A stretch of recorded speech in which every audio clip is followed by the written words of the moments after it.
Okay. Okay, so thanks everyone for joining today for this Indexing Transformation seminar. George is going to be introducing the panel, but I thought it would be relevant to speak a little bit about what happened in the last 3 days of last week, where we actually had the end of the Mellon Grant seminar, the end of the Mellon Grant conference, which was around, which was called Indexing Transformation, where we had quite a few students presenting their work under what was funded by this Mellon Grant. And so Stephen, as the principal investigator, and Bernard, as the co-PI for the grant, gave a history of what indexing transformation was about and how it grew out of the student protests as one of the key instigators for its existence. And from that, one of the key aims of the Indexing Transformation Grant was really to think about critical interventions in knowledge production, one of which being countering particular hegemonic forms of knowledge that have dominated the academy, and loosely speaking, including aims at decolonizing knowledge and decolonizing Stellenbosch specifically. So I think that this seminar fits right into that. Definitely the injunction for decoloniality fits within the ideas around decolonizing knowledge, decolonizing the university. So I'm going to hand over to, so ultimately the Indexing Transformation Grant is coming to an end, but certainly we identified the seminar series as a key community, academic community, that will certainly be continuing for the future. So George, I will hand over to you, and you can introduce this panel. Thanks. Thank you very much, Claire, and it's an honour to be here. Thank you for having us. And it's also an honour to be on a panel alongside other speakers whose work I admire and I also enjoy. It's a panel of many disciplines: literary criticism, history, sociology, economics, philosophy, as is the issue of social dynamics, Journal of African Studies, to which we've all contributed. This themed special issue is called Intellectual Decolonisation, Critical Perspectives. Most of the contributors can't be here because they live abroad or are abroad for a conference, in Anye's case, Anye Nyamjo, or are teaching in Michael Nassen-Smith's case. But all of the articles and book reviews and essays are on the journal website of Social Dynamics. Now, I'm going to speak for myself for 6 or 7 minutes before being chair of the rest of the panel. So in my area, which is political philosophy, there's now attention being paid to ways in which people can be wronged, can suffer injustice in their capacity as knowers. In other words, as people who believe things, pass knowledge on, interpret themselves and the world. And this can take many forms.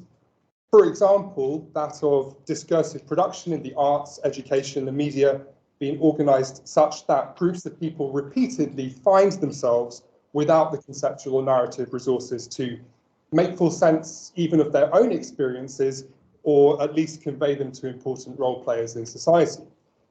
Philosophical work on epistemic injustice, as it's called, draws ultimately a lot on the thinking about this by people who have not been humanities academics. And an example in South Africa, I think, is the first generation Black consciousness writers, Pityana Biko, with their emphasis on, quote, spiritual poverty, engendered by apartheid and segregation and colonialism, contrasted the perhaps more obvious forms of material want engendered by a racist social order. And this is where they talk about losing a grip on oneself and that sort of thing. So when we talk about intellectual decolonisation, one aspect of that is quite properly addressing, making good injustices or disadvantages wrought by colonialism in the epistemic sphere. But ideas and beliefs are also meant to be adequate to the world that we all inhabit. They're meant to be true.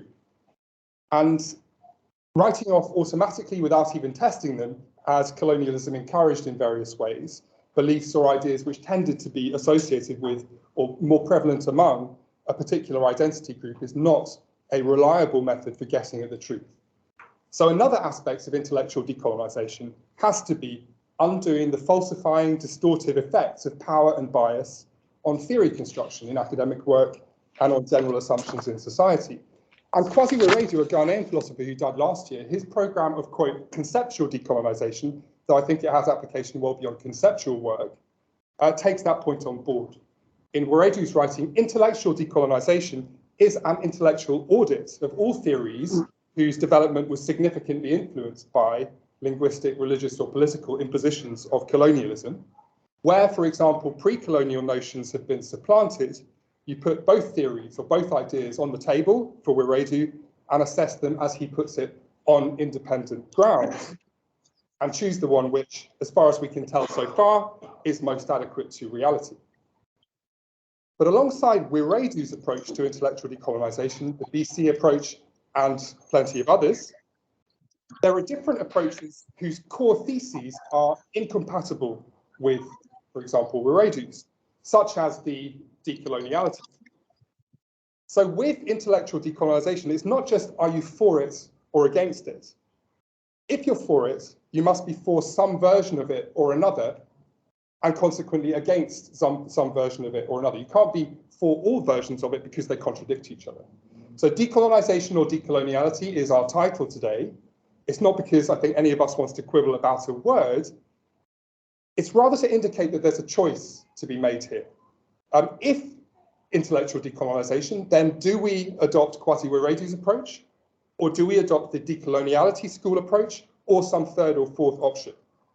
We can't adopt them all because they're incompatible. And that, I think, is where the action is in the intellectual decolonisation debate.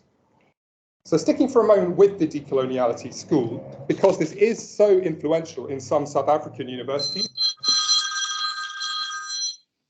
as also in universities in North America.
Hello? Yeah, sorry, there's no sound. We can't hear. There's no sound. We can't hear either. No sound here. I don't know if there's No sound here either.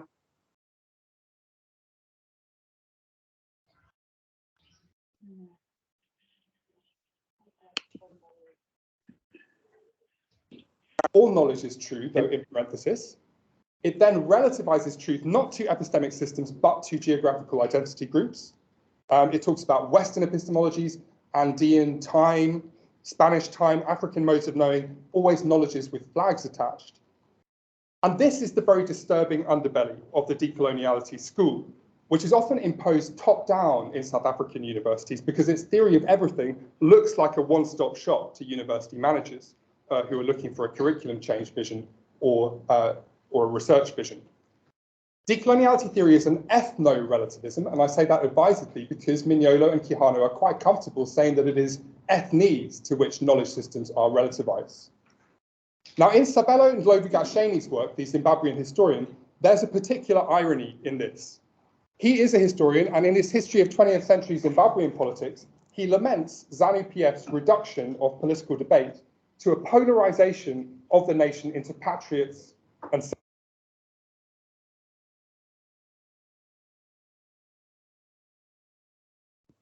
Sound's gone again.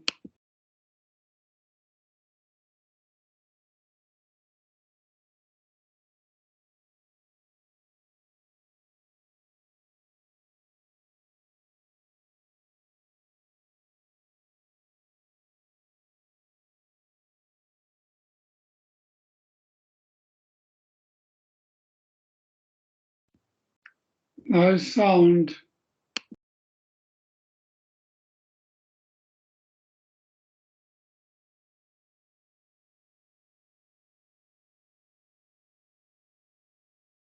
of their ideas is also not an objection to the ideas themselves, because we're all, even Westerners, even Europeans, born into valid and legitimate knowledge systems.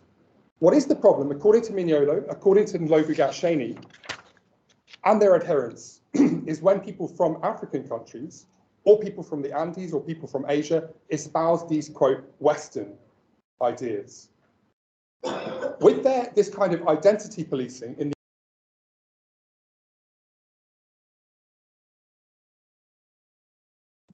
Sound's gone again. educators, locals who favoured more freedoms and democratisation as an ethnographic aberration, and as inauthentic representatives of the true spirit or soul of their people, their ethnic group. Ndlovu-Gatsheni has expounded this thinking in a book called Epistemic Freedom in Africa, but there is, I would submit, nothing liberatory about that style of thinking. Indeed, it's positively the road to epistemic unfreedom. If we reject this epistemic ethno-nationalism, and ethno-nationalism in the life of the mind, are we rejecting intellectual decolonisation? By no means. Just now I gave you the example of Kwasi Wiredu's approach that proceeds on the basis that what we believe ought to be determined by what is true, not by what civilization or what ethne we belong to. But that's why this choice, if we do endorse intellectual decolonisation, between which version of intellectual decolonisation, which of the incompatible alternatives we go for is so important. Okay, that's it from me. I'm now going to hand over to Claire Lester, who is familiar to a lot of you from the Sociology department at Stellenbosch. She is a lecturer in sociology, and her research focuses critical legal theory, transitional justice, and political thoughts. Thank you, Claire. I think you're just sorting out something with the it seemed sound. like someone was trying to sabotage what we're doing and kept muting our room. So if anyone online, please stop doing that. Because the only way you can get this here, I'm showing that it's here. So maybe you should, someone just stand here to make sure that it gets muted. But Matthew is also back. It's a bad echo.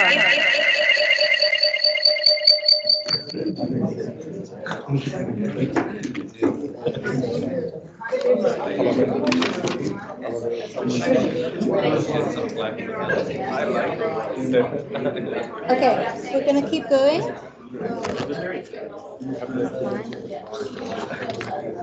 Okay, thanks everyone for your patience. What would this indexing transformation seminar be without some technical issues? But we are trying to accommodate people online as well. So thanks for bearing with us. So thank you for introducing me, George. Yes, my name is Claire Lester, and I'm a lecturer in the department here. Unfortunately, Michael, the co-author for this paper, was unable to join today.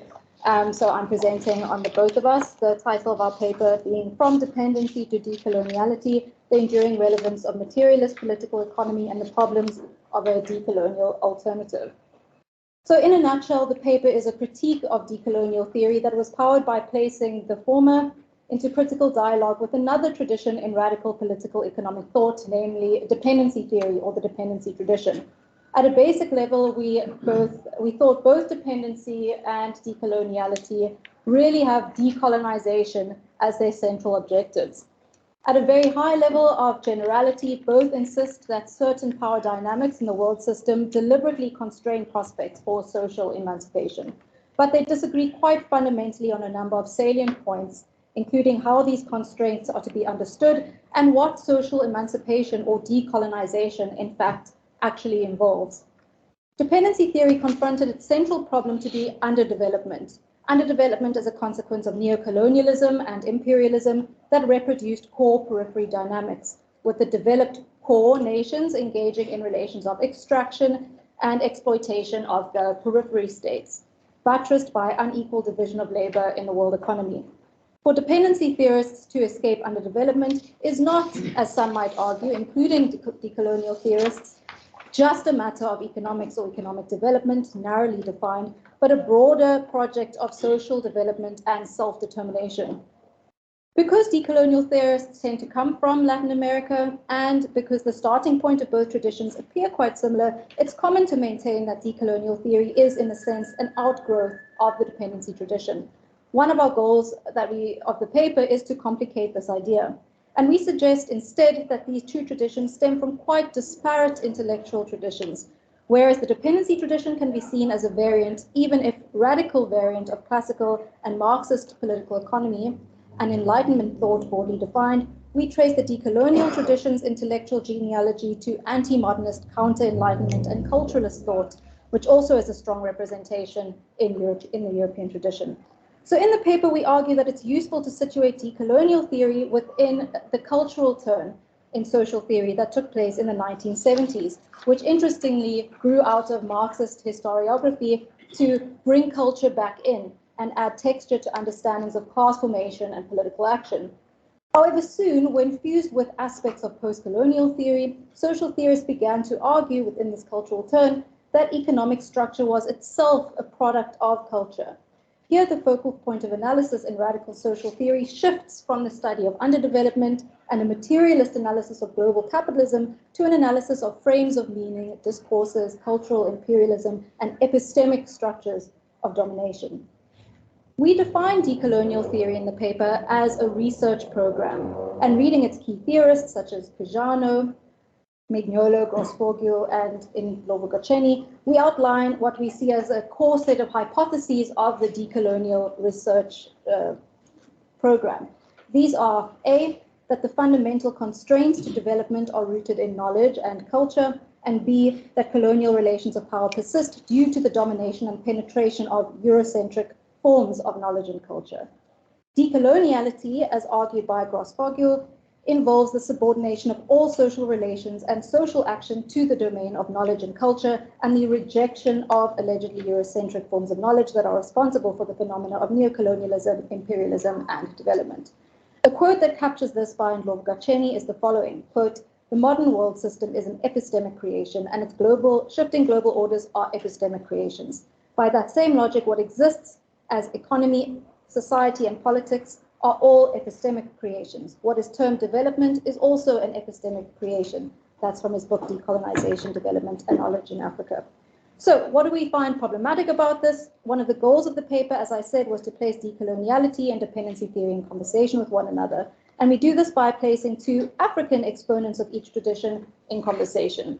These are Samir Amin, who was mentioned, an African political theorist known for his establishment of Cardestria and his critique of Eurocentrism, and then Sabelo Ndlovu-Gatsheni, who we argue brings decoloniality to an African context, arguing that Africa's failure to develop is due to its rootedness in a colonial matrix of power. While Ndlovu-Gatsheni has tried to claim Amin and various others as decolonial theorists, we argue that Amin would have been quite critical of the decolonial tradition, which becomes clear through his writing, particularly through reading his book Eurocentrism.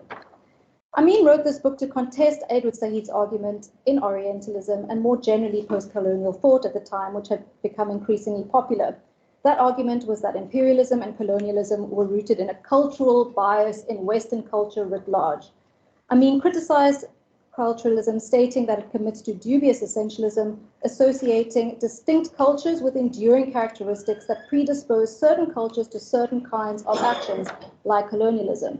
But we argue that it's impossible to maintain a coherent and stable notion of ideas like the West or Western thought or even European culture.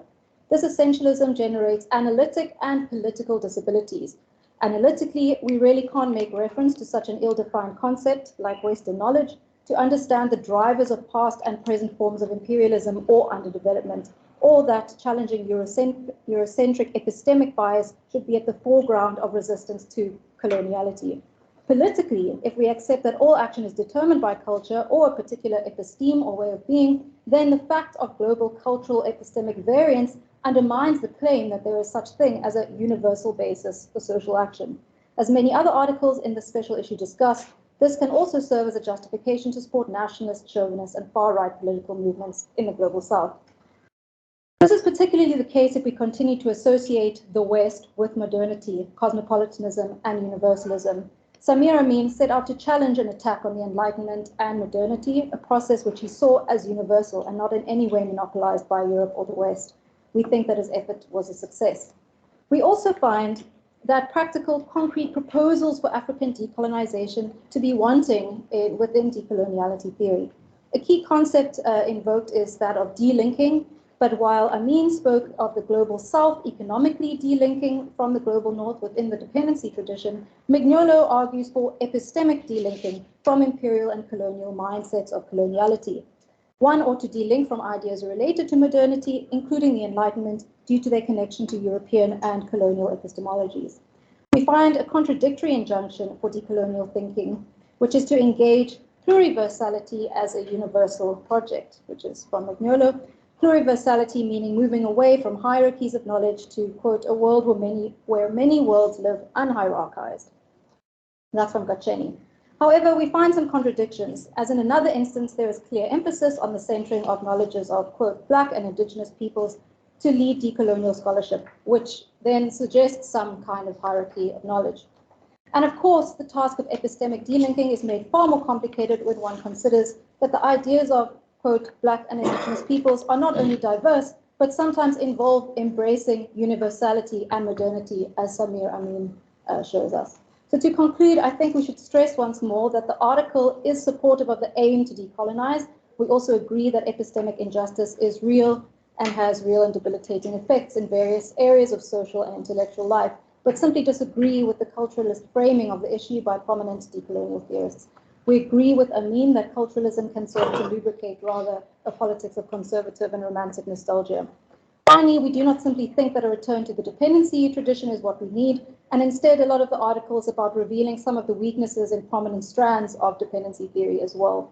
Nonetheless, we write that the rational core of dependency tradition in Amin's work is laudable. And so for decolonization to be involved, we maintain it requires a materialist critique of global capitalism, and we also maintain that it can and should be guided by universalist ethics.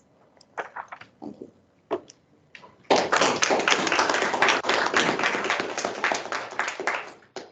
Thank you very much, Claire. And the next speaker is Vera Nijke, who's a postdoctoral fellow at the Center for the Study of the Afterlife of Violence and the Reparative Quest here at Stellenbosch University. Hello, everybody. Thank you for having me.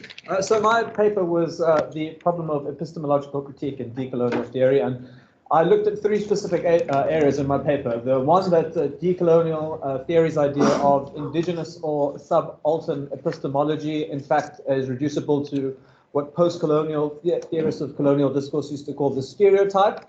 I then look at decolonial theory's reading of Western epistemology and argue that it's an incoherent attempt to do justice to the last 50 years of Western philosophy of science, i.e. historical epistemology. And the third part of my paper looks at how decolonial theory ends up adopting metaphysical errors that are part of Western philosophy, and it ends up mirroring elements of the far right rather than any form of leftist social critique. So when I first read Walter Mignolo or Anibal Quijano's work on the coloniality of knowledge, I was struck by how some of the major claims that they made were similar to the early debates in what we now call post-colonial studies. So, i.e. the reception of Edward Said's seminal text, Orientalism, and the Birmingham Center for Cultural Studies under the guidance of Stuart Hall and to a lesser extent Paul Gilroy, and subaltern studies. So regardless of the methodological concerns that beset Said's work, his text pointed to two related problems that are now the contemporary concerns of decolonial theory. One, the stereotypical misrepresentation of non-Western cultures by a monolithic West, unified by an intention to control and dominate the other, and i.e. the silencing of that other, and with it, the denial of self-representation and political autonomy. So for the practitioners of early subaltern studies, Said's Orient could be applied as a schematic of misrepresentation to the colonial and elite Indian depiction of subaltern social collectivities, characterizing religion as the depoliticizing force of Indian social organization. In Gramsci, the notion of the subaltern was part of a methodological strategy to escape the rigid economism of Marxist-Leninism. If the peasantry were an accident of Marxist dialectical portrayal of history, then Gramsci sought to show that they were central to the process of modern hegemony. The declared aim of subaltern studies was to produce historical analyses in which subaltern groups were viewed as the somewhat heroic subjects of their own history. So one of the problematic methodological assumptions that Spivak's 1985 critique drew attention to was that subaltern theorists, like decolonial theorists today, believe that the subaltern consciousness could be accessed as a thing in itself, and that it remains somehow exterior to the elite discourses that it constituted. Stuart Hall similarly reminds us that this was not unique to subaltern studies. It was actually part of the projects of negritude and Pan-African philosophy. So the heroic staging of subaltern subjectivity often coincided with a second intellectual inheritance that decolonial theory has employed as a critical trope: the stereotypical denigration of a unitary Western subject, and consequently epistemology that is the root of all civilizational crises and a symptomatic will to conquer. In fact, although most post-colonial scholars were quite radical in their efforts to demonstrate how colonial and racializing discourses inform many aspects of Western culture, including some of their own theoretical influences, they have, to my knowledge, been quite subtle in their treatment of Western dissident traditions, particularly post-structuralism, feminism, and psychoanalysis. So their cosmopolitan commitment, especially considerate of the rights of minorities and women, understands that these traditions offer the possibility of transforming our condition and our world as planetary problematics. This is why, for so many activists working with the unequal and somewhat colonial impact of climate change, the application and understanding of scientific knowledge was essential to the post-colonial understanding of today's precariat. So this takes me to the internal contradictions that arise in decolonial theory's history of the last 500 years, defined by the enterprises of the ego conquero and coloniality. It is worth noting that when decolonial theory emerged, one of its protagonists, Walter Mignolo, argued that the post-colonial employment of post-structural concepts was limited to the diasporic and South Asian experience of colonialism. The specificity and irreducibility of the Latin American colonial experience required new concepts, which now, ironically, have been employed in decolonial circles as a universal account of the colonial experience, despite decolonial theory's claim to be giving a partial perspective of the colonial condition, as the emphasis is on epistemic relativism. The notion of epistemic violence, i.e. forced cultural assimilation, as emblematic of the colonial condition, enables the very idea of a global Western epistemological system, or the coloniality of knowledge. In this process, each indigenous religious cosmology or ethnos is disqualified by the colonial force of Western secularity, and its adherents are subsequently alienated as converts. Right, okay. So the idea that colonial rule could use indigenous systems of governance does not square well with decolonial theory's sanctification of the pre-colonial as an unproblematic source of virtue or ethnic system. In fact, the 500-year system that decolonial theory presents as a meta-framework that we can employ to understand the world system begins to closely correspond to an albeit inverted Eurocentric historicism that employed the white transcendental subject as the driving force of historical change, a mode of historiography and colonial discourse that Robert Young once identified as a white mythology. What I find particularly interesting is how influential this characterization of rational Western epistemology, as defined by the subject-object dualism, has been in the humanities and the social sciences, especially when decolonial theory enters a field of debate transformed by the discursive turn, which happened over half a century ago, which effaced, or at least attempted to efface, the author or the epistemic sovereignty of the subject. Young's book on post-colonial theory was written some 30 years ago, but still remains a corrective to most of the theoretical problems in decolonial theory.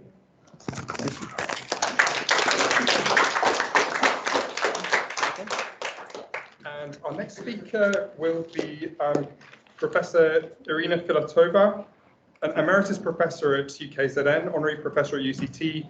She studied and taught African history in Russia and South Africa, and has published widely on African history and history of the ties between Russia and South Africa. Over to you, Arina. Thank you very much, George. Let me just get my hands right.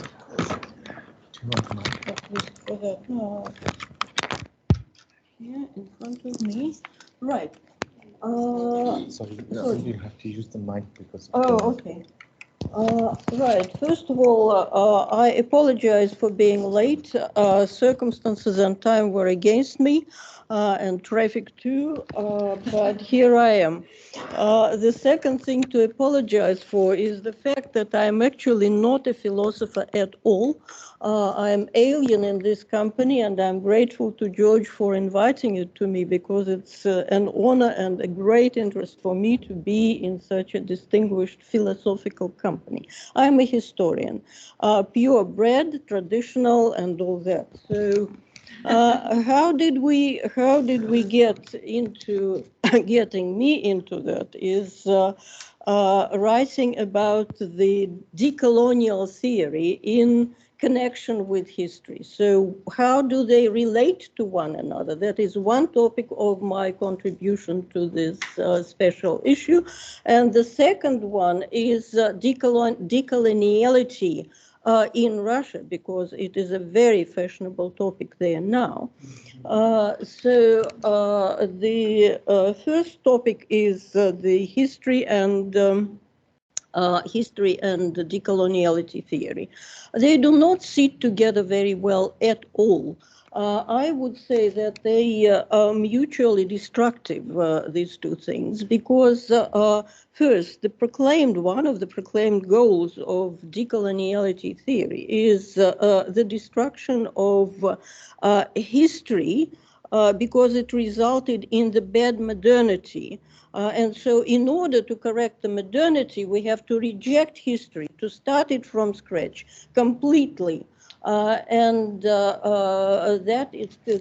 says a lot for itself. I can only repeat the words of the Nigerian historian Olufemi Taiwo, who considers the anti-modernity onslaught a misconception, calls it incorrect and problematic as a matter of theory and history, and arguing for oneness of humanity against the rationalization of humanity. He also says that he leaves the subscribers to this all-encompassing decolonization, to their designs. That's the only thing that a historian can say. Another proclaimed goal of decoloniality theory is the liberation of epistemology. How do you liberate it? You liberate epistemology from the influence of colonialism, which is by digging out the indigenous epistemologies, popular epistemologies. And what are they? Francis Nyamjok described one of these sort of his idea of what a popular epistemology is. I shall not give the whole quote, but the idea of it is the magical interpretations. So magical interpretations as a method of history as an academic discipline just does not work. They do not work together at all. If you start with magical explanations and imaginations, then history is dead, or if you think historically, then magical imaginations are dead. Now, the followers of the decoloniality theory try to, those who accept that modernity exists and history has already happened and can't be got rid of, they try to improve the history, to decolonize history, and there are several methods to it. One method is to try to show how colonialism influenced the social side of societies, not the coloniality of the mind, but of the social structures and all that. And there are lots of new terms to that. There is such thing as there is that multi-modernity or historical and cultural transfer. Actually, historians dealt with it for quite a while. There's nothing new in such approaches. Multi-modernity is just an ordinary thing which allows several narratives about an event or about a phenomena and so on. Cultural transfer is just a historical transfer, is just development, allowing for the fact that cultures and history, cultures and traditions developed and were not born once and for all and do not remain traditional. So nothing new there. But for me personally, the most dangerous thing for history is trying to dig the traditional cultures, trying to dig out the deep layers of traditional cultures which are buried somewhere before colonialism. That means that actually the followers of decoloniality theory reject the historicity of African societies or any colonized societies. They were ahistorical, because if there is this core tradition, core culture, which remained immutable and characteristic of only this particular society and not any other, then there is no history. This is exactly what the colonialist theories ran. This returns us to the ideas of Bronislaw Malinowski and his colonial anthropologists, and even they were not already satisfied with what they were doing and trying to find out. If you look at Monica Wilson, she was trying to find how things become. And that is already recognizing that there was history, there was no traditional core. So that is, to me, the most dangerous thing, because the narrative of the core tradition, core history, if I have an extra minute, I can just tell you that in 1992, there was a conference on ethnicity, ethnic identity in Pietermaritzburg, in which I participated. And every single speaker, because of what apartheid was and denouncing apartheid, they were saying that there is no such a thing as ethnic identity. It is all invented, it is all sort of imposed, etc., etc. Okay, I presented a paper in which I said that no, ethnic identities exist and that they are accumulated history, actually. If you have an accumulated history, you ultimately get some ethnic identity. That has provoked a very unpleasant reaction on the part of the then predominant Marxist tradition. I was denounced by Shula Marx in person, who accused me of being a primordialist, essentialist, etc., etc. So now everything is absolutely the opposite, and we are just saying no, no, no, no, no. These essential cultures exist, and they are very important. So that is the part about history and decoloniality theory. Why Russia? It seems an absolutely frivolous connection, but decoloniality theory is not only fashionable in Russia now.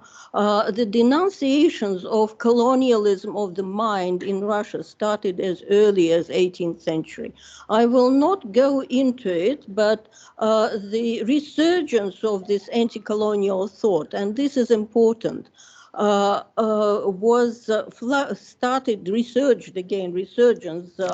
happened in the 1920s after the revolution, after the Bolshevik Revolution. And it was born among the Russian emigres in Europe, who found themselves in sort of situation in which African intellectuals find themselves in Europe, and where this decoloniality of the mind starts.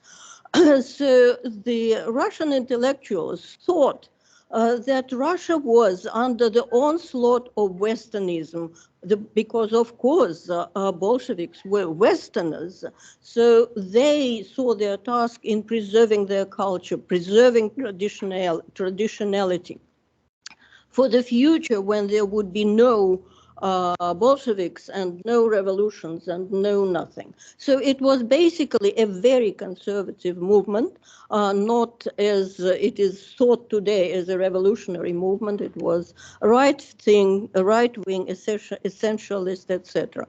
So now their hour has gone. They are very fashionable in Russia at the moment, and the contemporary Russian philosophers took it on board, took their theories on board, and Putin quotes them very, very often, and this creates a foundation for what Russia is doing today. Eurasianism is one of the greatest ideas at the head of the Russian elite now, and it allows it to behave, allows Russia to behave as it does at the moment. So I shall stop here. Thank you.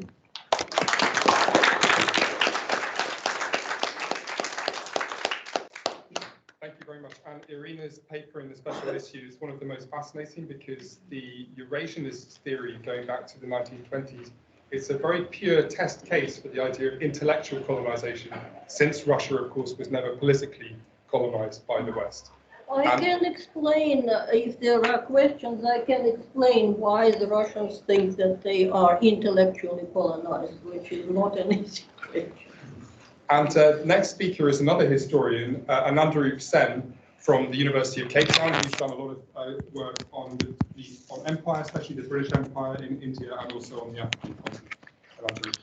Thanks, George. Hi, a pleasure to be here, and thank you, George, particularly for pushing me into writing a small piece, which is a review of this book which has come out recently, and everybody's reading it from airports to, and people recommending books which are very easily available at airports. That's always a bad sign, right? So it's become that popular, this JSI Deeps Trilogy.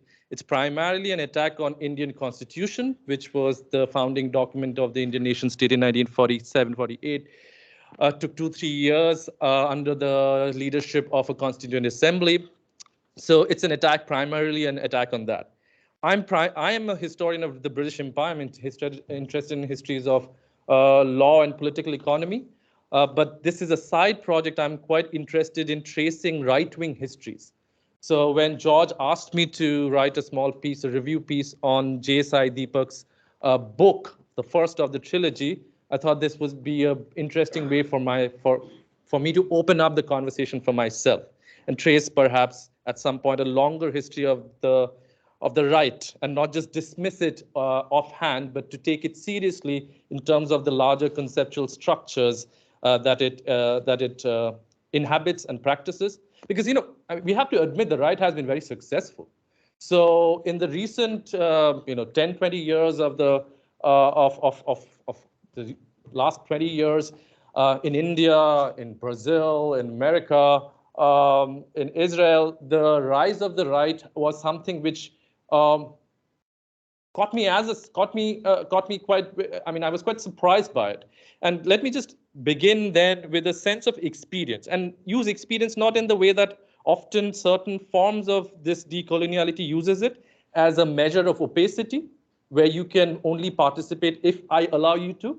But let me do something else. Let me reverse it, and let me talk about something autobiographical, a form of experience of my coming to this question, which will perhaps allow you to come in with your questions to it. So when I was studying, when I was doing history, and I've been doing it for 20 years now, but when I was doing my master's, we were always studying. I was in a university called Jawaharlal Nehru University, which was set up in 50s, 60s as a center of excellence. Jawaharlal Nehru was the first Prime Minister of India, one of the modernists, key modernists in the of the Indian nation state, a very big figure. So we were at the cusp of this literary turn. So where big narratives of Marxism, big narratives of nationalism had failed politically in the 80s, and out of that failure, out of that debris, emerged academically, intellectually, this critique of universality of Marxism and universality of nationalism. So that's where subaltern studies, as one of the biggest imports of South Asian history, come about. And they didn't find it easy within the Indian Marxist circle. So it's interesting, they actually were headhunted by Nicholas Dirks in Columbia, and most of them started teaching in American universities.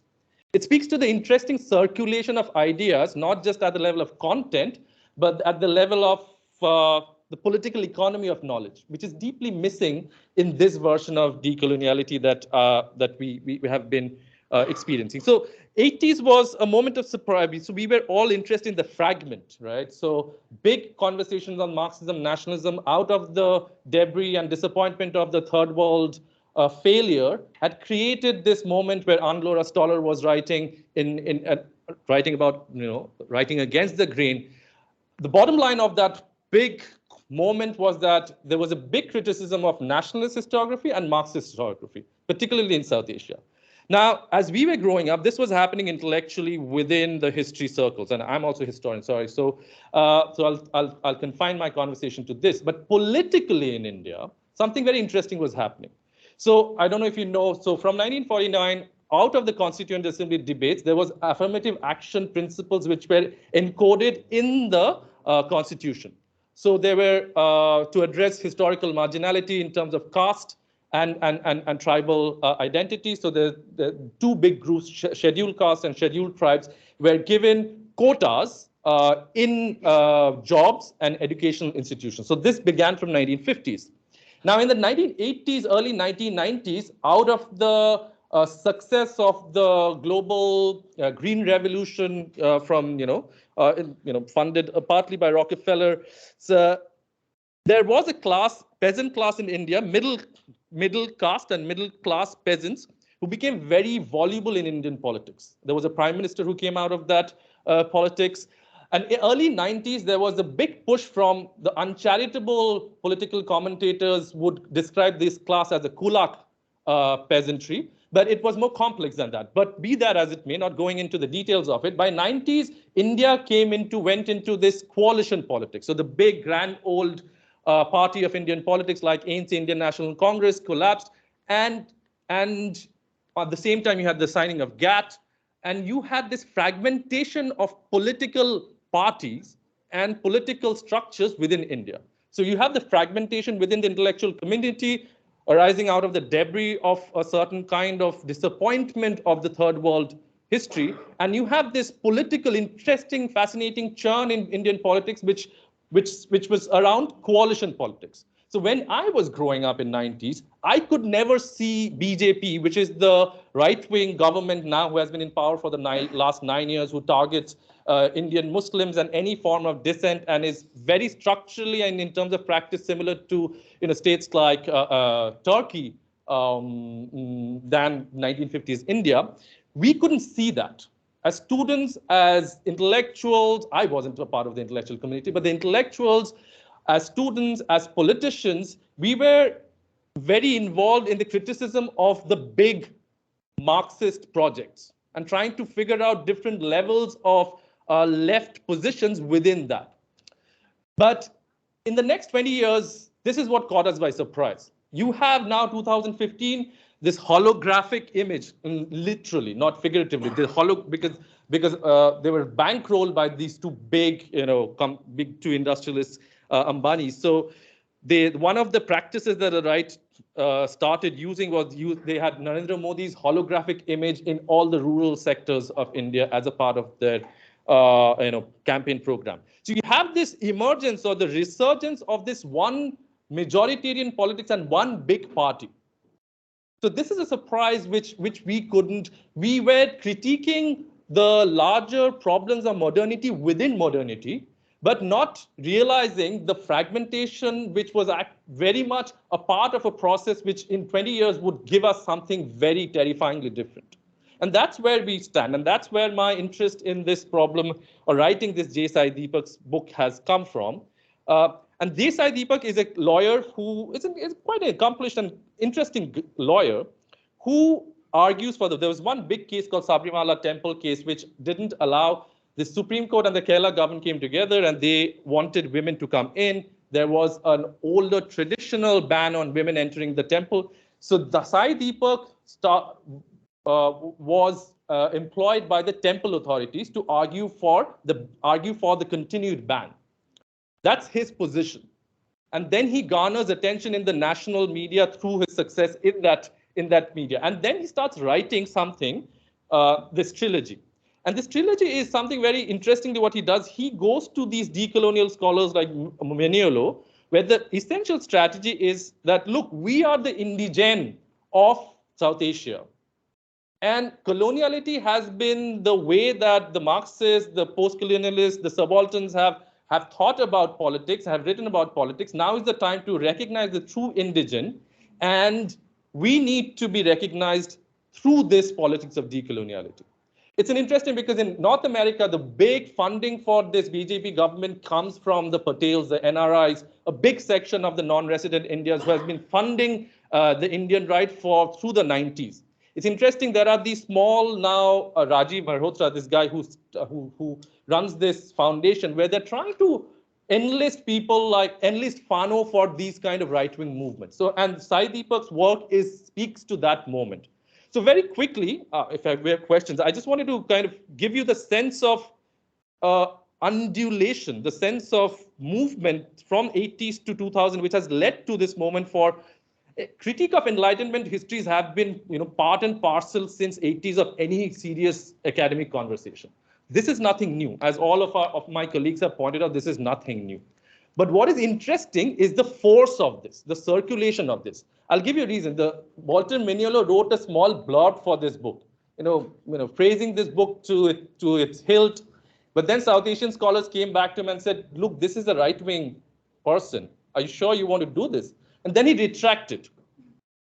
Now, I'm not going in ad hominem about, this is not a personal conversation about the biography of Walter Mignolo. For me, what it stands for is the intellectual sloth. Because if it's a factory production, after a point of time, you're not really sure about what comes out of it. Because, oh, I've seen something which has referenced me so liberally, it might be on the right side of history, or what I think is the right side of history. So very quickly, in terms of what this guy does, JSI Deepak does, he talks about the understanding of Hindu as indigent. So he pushes back the entire conversation to British Empire to 1500s when the Mughals came in. which is never any self-respecting undergraduate, postgraduate student of Indian history wouldn't see it in the terms that this guy is writing. But it's very useful for the contemporary Indian politics because it allows then the Muslim Indians, a huge, after Indonesia, one of the largest Muslim populations in the world, to be immediately castigated as complicit to this colonialism since 1500. So on one side, that's the Indic conversation. The other side is to saturate or insulate itself, rather, from internal criticism of caste and tribe, is to say that there are no distinctions. Any conversations of caste is actually a colonial construction. So using social constructionism in a very clever way. So these are the two basic things that he does. And I write in the review, I kind of speculate, and a lot of these points have been made much more strongly in the other articles, that the disappearance of somebody like Samir Amin in the conversation, this disappearance of the Dar es Salaam moment in 1960s, University of Dar es Salaam, the disappearance of the actual investment, intellectual, political investment in the new state, to think about something like tribalism. In 60s, there are multiple conferences. So the actual primary material disappears from this conversation, and there is an import of a particular brand of Latin American theory, which is the most impoverished one as far as I'm concerned, because there's a lot of very interesting, Fernando Coronel's work, Eduardo Cohen's work on how forests think. There's a delusion strain in Latin American thinking, which is much, much more interesting, which doesn't translate or travel well at all. So that's what I end with. The problems of travel and why this travels now, and what does that mean? And finally, I find it aesthetically a really boring.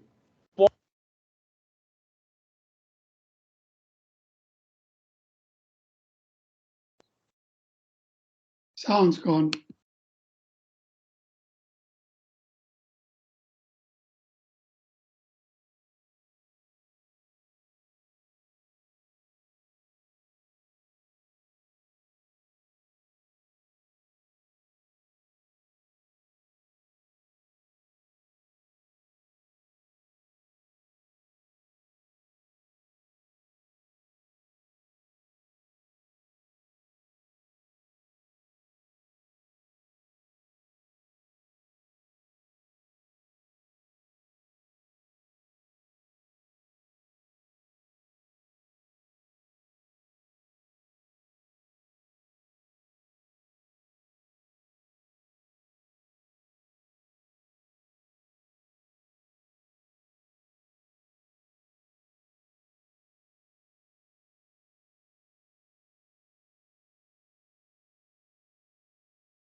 distributed thought in a few negative outcomes. A big part of this is around developing tracking plans and how games are structuring tracking plans, both in terms of what they're trying to measure, but also in terms of how these structures are trying to manage. We need to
of decolonization. And as we have seen, that includes, among other things, relativism, ethnocentrism, and so on and so forth. Okay, so my colleagues and I are here today to insist that there are alternative traditions of intellectual decolonization. Now, I shall have to say something here about Mignolo's vision of the West. Okay, according to Mignolo, the West is the grand antagonist of the universe. It is the author of all contemporary misfortunes. His vision of the West borders on the conspiratorial. He offers an undifferentiated, monolithic account of the West that is insensible to its histories of internal dissent. Now, remarks such as these are emblematic of the way Mignolo writes about the West. I quote, "The pursuit of happiness is a Western obsession connected to the Western glorification of the individual and the Western glorification of material possessions." He gets away with making facile, sweeping remarks such as, "There is a confusion in Western epistemology between what one sees and what there is." Now, this is a frightening diminishment of complexity. It is a straw man argument. It is a cartoon history of the West. According to Mignolo, the West is intrinsically materialistic, acquisitive, rapacious, racist, sexist, and homophobic. All the evils of the world radiate outward from Europe. Now, Mignolo sometimes appears to be marvelously erudite. He can discuss the journals of European explorers from 500 years ago. He can tell you how the rise of capitalism is deeply tied up with the invention of race, or he can discuss theology and so on. But what is the point of all of this posture of erudition if he's just going to use it in service of this monochromatic narrative, which is the story of civilizational antagonism? And here we can remember that Mignolo rose to prominence with his Decoloniality School in the mid-90s, the same time in which the Cold War had ended. Samuel Huntington was writing his Clash of Civilizations book. Francis Fukuyama was speculating as to the end of history. So it is within that ecosystem that this civilizational idiom actually can quite sensibly be situated. Ultimately, Mignolo gives us a Manichaean vision of the world. This is a struggle of good versus evil, which maps onto black versus white, which maps onto the West versus the rest. Now, a word on Mignolo's solution to all of this. He proposes the idea of epistemic reconstitution. Now, the idea here goes that indigenous people have been wounded by colonialism. It's given them all these distortions about their real culture and the value of their culture. And today's modern Western institutions are involved in an elaborate brainwashing campaign whose objective is to acclimatize these people to their servitude within this new world system. Now, in broad brushstrokes, that's not a position that I'm totally unsympathetic to, although I think he does go too far. But Mignolo goes even further when he insists that the only way to heal ourselves from this is to go back to the status quo ante and to rediscover those cultural traditions with which we will nourish ourselves and armor up for combat against the West. Mignolo often behaves as though pre-colonial cultural traditions are pristinely entombed in the past, simply waiting for retrieval by native epistemic archaeologists. Now, this is a view that is completely naive when compared to that advanced by the post-colonial theorists of the 1980s. They believed that modernity had placed a cataract over the past, that all attempts to access pre-colonial traditions were condemned to be refracted through the prism of the modern episteme. Okay, Mignolo offers kind of two operations in order to justify this, the West versus the rest in this book. The first is a thoroughgoing exoticization of the pre-colonial other. All pre-colonial others are regarded kind of as noble savages. They are communal, tender-hearted. They live in rhythm with the seasons. They live in these ecologically sustainable ways. They are mutually interdependent on one another. They are, astonishingly, the total opposite of the vision of the West that he's just given us. And of course, the reason this keeps happening, and the reason that whether he's trotting out ideas like Ubuntu, Pachamama, Samakause, they all read kind of like a tourist brochure. This is, of course, because Mignolo is simply ventriloquizing the other and making them speak his own decolonial idiom. The second operation is that Mignolo is comprehensively romanticizing the pre-colonial past. He gives us a version of the past that is prelapsarian. It is, in other words, before the fall from grace. Okay, and so the colonial encounter is figured here as kind of like a turbulent expulsion from the Garden of Eden. Okay, now, Mignolo's got a problem here, which is that what happens when dark-skinned people refuse to conform to his vision about their own epistemological traditions? They speak in a way that actually departs from his idea of how they should be speaking. Well, here, unfortunately, one of the most deleterious aspects of Mignolo's writing comes through. He wants to police indigenous people. He wants to tell them what to think. And ironically, in doing so, he commits epistemicide against anyone who refuses to follow his own pathway of redemption. He thinks that all of these forms of thinking are secretly Western and self-destructive.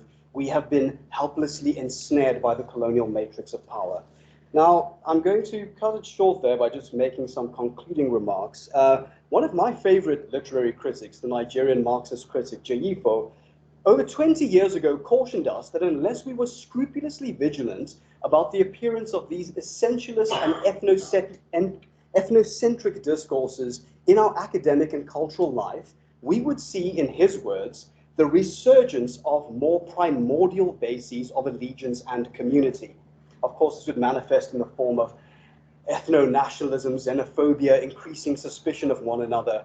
Now, in my view, perversely, Mignolo has contributed to the reification of antagonistic racial relations, and beneath the utopian veneer of his scholarship lies a troubling, catastrophically regressive view of human relationships. And so I must here agree with my colleagues that it is time that we went beyond decoloniality. Thank you.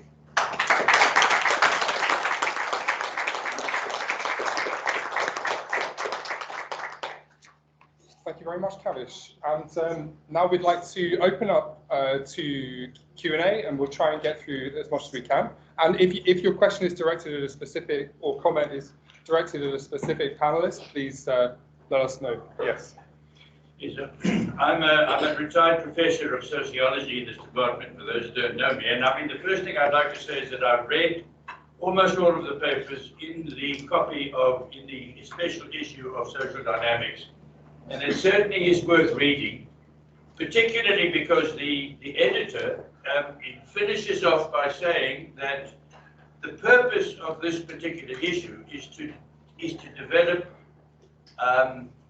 if I've got the word correctly, defensible decolonial approaches, defensible decolonial approaches. So it's not an issue saying we're against all of this. So I've prepared, having read all of this, I've prepared a short question, which is somewhat similar to the personal approach that one of the speakers took. So if I may, it's very short, and I'll finish at the end of it because I'd like to ask the question. In order to ask my question to the four speakers, do I need this? But you can just leave it there. I'll leave it there. In order to ask the question, I need to recount a recent personal incident about decolonization. Over the last decade and a half, I have supervised successfully 15 doctoral students in this department, half from North Africa, with people here who've helped in the success, and half South Africa. So my approach as supervisor has been to suggest to these 15 doctoral students concepts and theories relevant to the research issue, and to insist on empirical research. That is, empirical in the sense of being able to be refuted. The concepts and theories which I used mostly were sociological, Eurocentric, Weber, Durkheim, Marx, while including African scholars, particularly such as Mamdani. And on the colonial, our approach, me and these 15 doctoral students, was what I would call post-colonial, making sense of the end of political colonization and apartheid and the consequences thereof, including researching the continuing colonial influences in certain post-colonial institutions. Now, the incident was when a visiting academic colleague asked me, having listened to what I've just said, whether the concepts and theories I had suggested should not be replaced by decolonial concepts and theories, which were incompatible with the Eurocentric ones. He went on to ask whether my suggestions to these African students should not have been to replace a European way of thought with an African way of thought. In both cases, for me, the implication was a binary one, either or, either the one or the other, since they were incompatible with one another. Zero sum, if you'd like to put it that way. So my two questions to the panel, my two questions is, in this context, first, as stated in the introduction to the, is there a defensible decolonial approach which does not entirely replace Western modernist thought by African decolonial thought? And if so, what is it? And in the second, which I think for me is more important because I'm an empiricist, when one looks at this defensible decolonial approach, does it include an empirical research approach that includes the need for refutability, for being able to say empirically this or that? Okay, thank you. And can we have 2 or 3 questions to start with? Are there other questions? Any other questions? Yeah, at the back. Can you pass the microphone? Yeah, I never.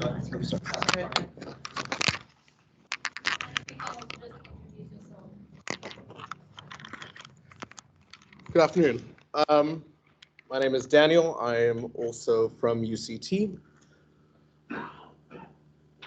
Now, you'll forgive me, I haven't read these in preparation, so I haven't prepared a short question. My question might be a bit longer. But let us say that I accept the descriptive, the descriptive elements that all of the panel presented today, and said that there are many different types of decoloniality.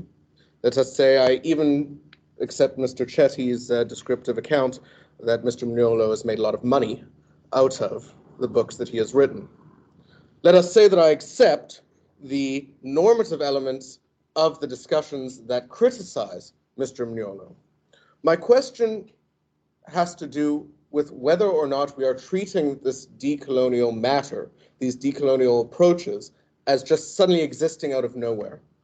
And if not, what the source of these decolonial narratives or research programs, what effect that has on the outcome or their decision making.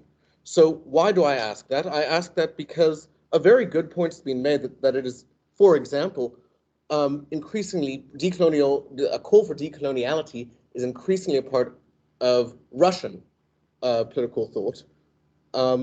Why Russian and not Polish? Why Russian and not Ukrainian? Why is it that time and time again these decolonial research programs seem to stem from the thoughts of the oppressor rather than the oppressed, in the university spaces and the institutions of the oppressor, and rather than what the decolonial research programs themselves call the oppressed. And what descriptive and or normative effect does that have on how we should treat such research programs going forward, or how true or how much we should accept them as part of decolonial thought? Question from the floor, from the system.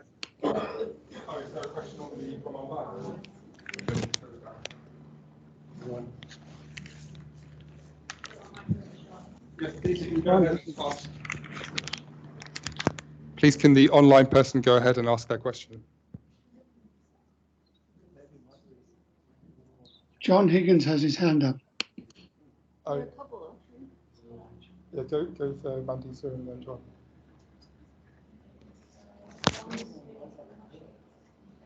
Okay, go with Mandisa.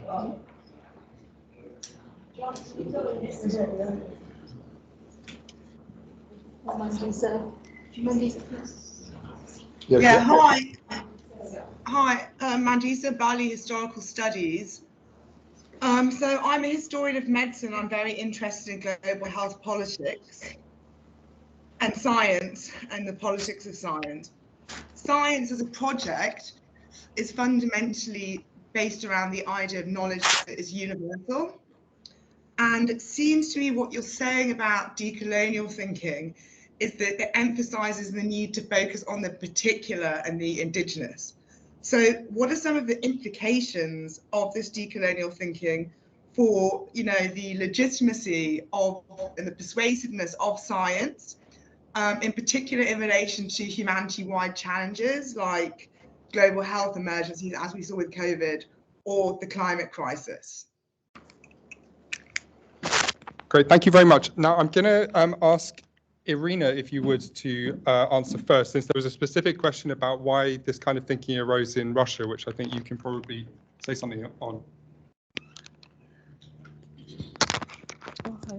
The decoloniality thought in Russia now, it's very far from unique. It's all over the world. The decoloniality ideas, and they are all political ideas, not necessarily academic ideas. The Poles have their own, the Azeris have their own. It's all over Eastern Europe, the Hungarians, the Bulgarians, and so on and so on. It's the resurgence of nationalisms which are connected in many countries with decoloniality. In the countries which were formerly dependent on the Soviet Union or part of the Soviet Union, this idea of decoloniality or decolonization of the mind is firmly connected with the need to de-Sovietize and to de-Russifize. Uzbek historian writes, for example, that he is attacked by two colonialisms. One is European, and by two foreign languages. One is English and the other one is Russian. He is attacked by two colonizations. One is Russian, one is Western.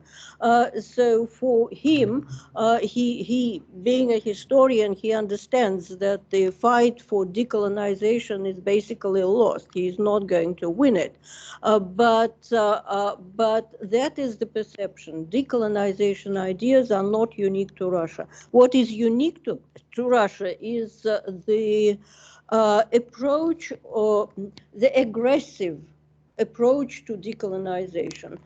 It is only Russians who announced that they are going to fight against Western colonization arms in hand. They have attacked in Ukraine, they have attacked not the Ukrainians, but Western colonialism, and the Westerners, the West, which is in their mind, is attacking Russia. And if I could hand over to Claire to answer any of the questions that she'd like to. Sure. I suppose my general comment can apply to a couple of the questions in relation to the one about suggesting certain theories to answer certain questions, but even potentially to Mandisa's intervention around science and health, which is that this is not, and our paper was really focused on development, the question of development, and responding to a particular statement that within development theory and development studies, we were entering the space of a decolonial turn, and then trying to explain, okay, what are the contours of that by actually reading the theory very closely.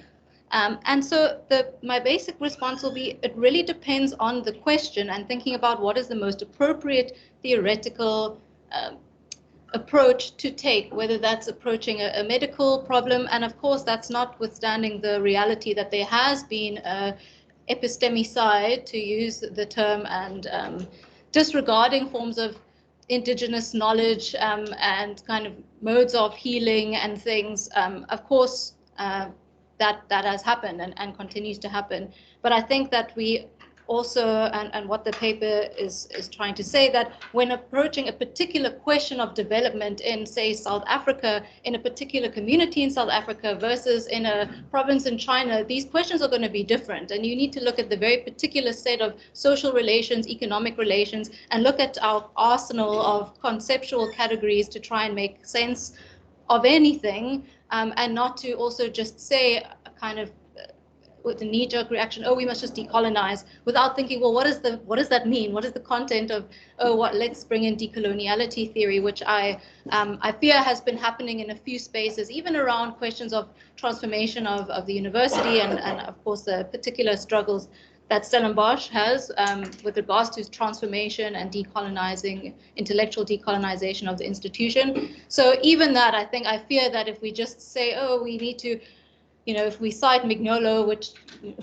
tends to be happening now in the most recent draft of the transformation policy of the faculty that was shown to us in the faculty board meeting last week, I fear that kind of thing. Because when you read deeply, there are a lot of contradictions and inconsistencies in this particular brand of theory. So that was the main point. And the questions still hanging in the air are whether there is a defensible version of intellectual decolonisation, whether it would be falsifiable, and also what the implications of these different views are for science. And so I'll hand over to Vera. Right. I mean, I do think none of us were explicitly claiming that the idea of intellectual decolonization is disreputable in itself. I think what we were merely pointing out to were the limits of decolonial theory in being a universal lens at which to look at the world's problems. And I mean, as far as I understand it, people have been writing about the problems within the colonial and Western tradition for a century, and there are plenty of intellectual resources that could be drawn upon to address these issues. I mean, for example, Edward Said's critique of area studies is a great place to start, which is essentially what Orientalism used to be. I mean, I'd just like to end off by just talking a little bit about the question about indigenous knowledge and health. I'd just like to say that the old idea of the Western scientific tradition being a core and everything else being sort of some periphery that doesn't contribute knowledge is quite outdated. I mean, if we just kind of had to think a few years ago about COVID, it was sequenced at Omicron was sequenced at Stellenbosch University. So, I mean, we've also had people who've done work on heart disease genes at UCT, and also top AIDS researchers in the country. So this idea that the West is a laboratory and the rest of the world is just providing resources is in some ways historically inappropriate. Kavish, do you want to add anything at this I stage? don't have anything. Nothing? Andrew? No. Well, I'll just say that on this question of whether there is a defensible version, I think that as I said, Walter Mignolo's theory of conceptual decolonization is, a very solid approach. It goes back to the 80s, the 90s, but it shows you quite a solid approach to this, and it's nice as a contrast case because it's totally different from decoloniality theory. And of course, in empirical questions, it was demand that the research be falsifiable. So yes and yes. Let's open it up for a couple more questions. I think, Gabby, you had a question. Thanks, George. I'm Gabrielle from UCT Philosophy. I feel like in the background of Walter Mignolo's discussion, so he's got this kind of pluriversality, right, of knowledges. So everyone's got their own relative knowledge system that's true within its domain. But it seems like he's also applying that to moral truths as well, not just like other kinds of truths that we have. But I assume that he then also wants to sneak in a kind of universal moral truth, which is about the rejection of the kind of colonial hierarchies. There seems to be like a normative, I don't know, injunction to oppose Western values, etc. And so how does he like negotiate that sort of, on the one hand, the pluriversality of moral truths, but then also actually wanting to say that there is a universal set of moral norms that we ought to be aspiring to, which would then motivate like a kind of like why we should be doing this as opposed to just carrying on with, I don't know, the way things are. Okay. Sorry if that was a bit garbled, but... No, that's great. That's a quick question with perhaps a quick answer from our resident Mignolo expert. Look, I think that this is one of the ways in which Mignolo's thinking just totally collapses, is that he's insisting on the one hand of, say, the objectivity of his view of the colonial matrix of power versus truth in parenthesis of all of these epistemologically relative positions that he gives to these different ethnies. But what is curious is that whenever Mignolo draws on one of these pre-colonial traditions, they actually curiously produce a kind of universalist knowledge, which strangely just sounds like a kind of left-wing universalism. It tends to involve things like a certain kind of emphasis on communalism and opposing racism, sexism, homophobia, etc. So, Mignolo's engaged in this process of looking back into history. He kind of scrapes it out of all of its content and then projects his own left-wing universalist politics, and then basically sees that, oh, if only we go back, we'll find the solutions to the problems that he proposes. I also just want to make clear that in the beginning of Mignolo's book, I mean, he starts talking about things like we have become severed from the cosmic planetary energy, and that actually he's going to reintroduce us to cultures which never, were divorced from the cosmic planetary energy. I mean, this is actually becoming a little bit hippie for my tastes, and also, once again, I think it just shows that extent to which he's actually secretly phrasing in his own normative dimensions to this program. Thank you. Shall we have one more online question? Oh. John, are you able to unmute yourself and ask a question? Oh, I see. And it wasn't us who disabled it. Is there another question in the room? Yes? So my question is,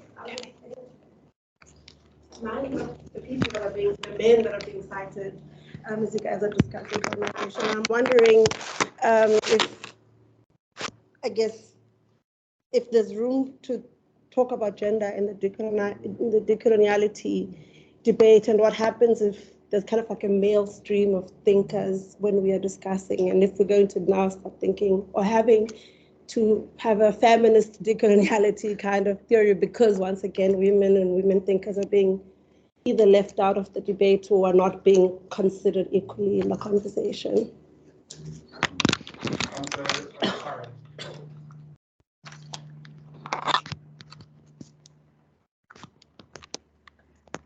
Thank you. I also have to confess to being very underread, but I'm curious about the idea of pluriversality.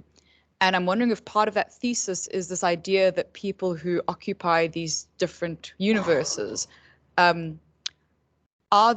there a sort of mutual incomprehensibility? So can they understand each other? And if they can't, if there isn't something like translation, for example, between these, sorry to use the Kuhnian like metaphor, but like between these paradigms, if there isn't translation, or if there isn't some way of making comprehensible what someone else who occupies a different universe is saying, how do we state the thesis of decoloniality in the first place?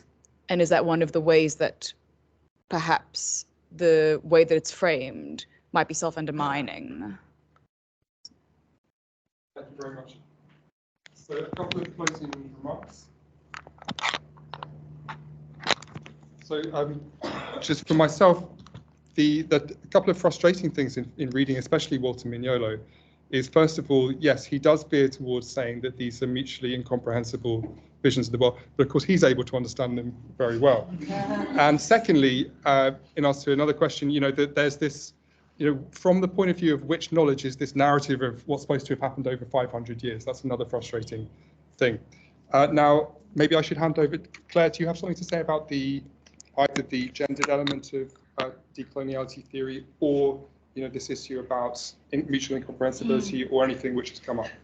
Sure. So I guess I'll answer Zianda's question, which is that within the, let's say, the canon of the decoloniality theorists, it is actually just a group of men, and I would say that's actually a testament to the actual legit female thinkers and people who are obviously contributing to questions around decolonization, around critiquing power relations, but that don't fall into the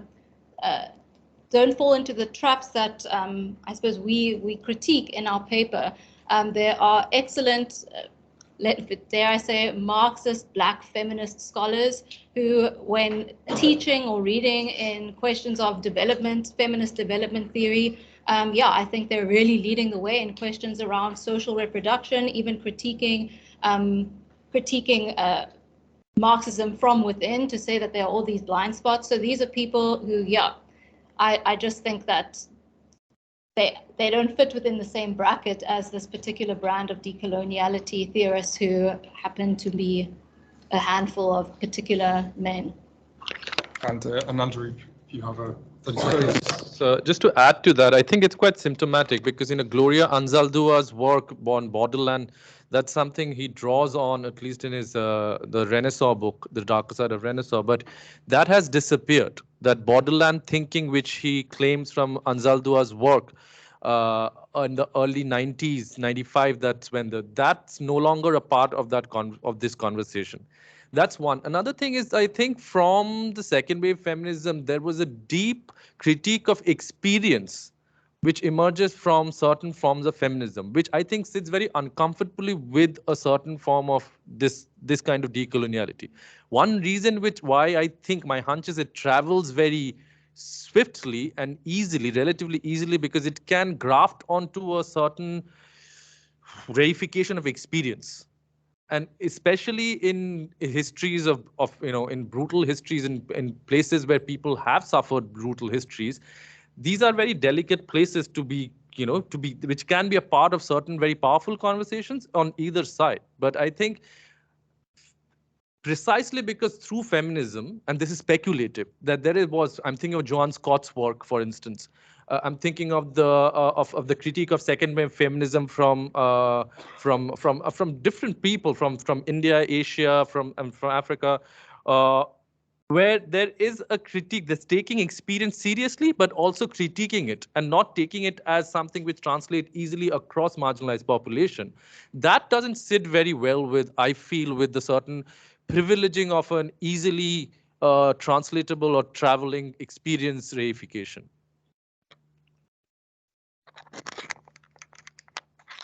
Okay, we've come to the end of the session, so we're going to have to wrap up. So thank you very much, all of you, for attending in person, and especially for patients with technical difficulties from those attending online. And all I can do is urge you or request that you please read the special issue articles.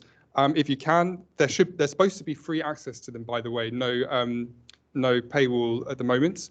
And you will find that Kavish is as ebullient and to the point in print as he is in person. So thank you very much, everybody.